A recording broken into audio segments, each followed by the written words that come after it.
Missed it.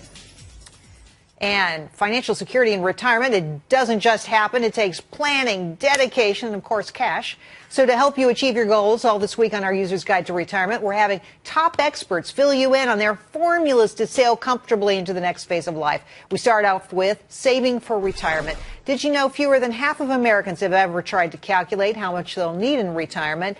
And those who have admitted to guessing. So how much should we save? Joining me now, CPA and founder of IRAhelp.com, Ed Slott. Ed, great to have you here. Nice to be here. So I think the big question for so many folks who are thinking about retirement, maybe preparing to retire in the next decade or whatever, is how much money do I need to quit my job? And your answer is? It depends. Everybody wants that number, but it depends. Tell me what you spend, and then I'll tell you how much you need. Also, tell me what you want to do in retirement. Some people will still have income in retirement. You know, not everybody just stops working. Maybe they stop that job and they have other income coming in, or maybe they stop altogether and want to travel and really start spending money. Obviously, then you'll need more. So everybody has an answer to this question, right? It's $1 million. Oh, Jerry, it's $1 million. Not if you spend $2 million. Or they'll say it's 8%. You know, just take your current salary times 8%. That is the magic number. But what are the kinds of things I should be considering? Right.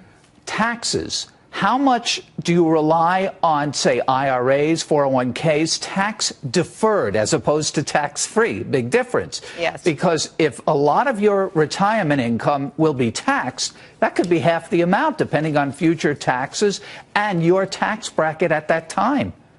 So also, Social Security. Of course. That's something you have to look at. There are strategies. A lot of people say, oh, it's 62. I can't wait to get my hands on it. That may not be a good move. You might be better off taking down those taxable IRAs in your 60s and holding off for Social Security till you're 70, if you can. Not everybody can, because then you'll get more for life. Which is what you want to do. You want to milk that cow as much as you can as you're going into retirement because you've paid into it. That's right. Which is something our viewers tell us over and over again.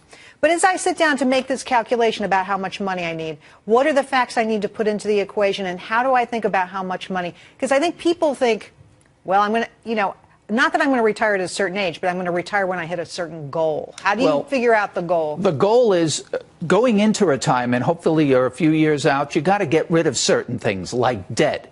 And your family sucking you dry. You got to you have to come first at some point. You can't keep paying for your kids' home and school and all that. They can get loans for that, but you can't get a loan for retirement. You have to come first and put that baggage behind you. Then you'll have more. You have to look at your taxes, as I said. If you pay less in taxes, you'll have more later. Makes great sense. Ed Slott, thanks for coming on the show tonight. Very good to see you.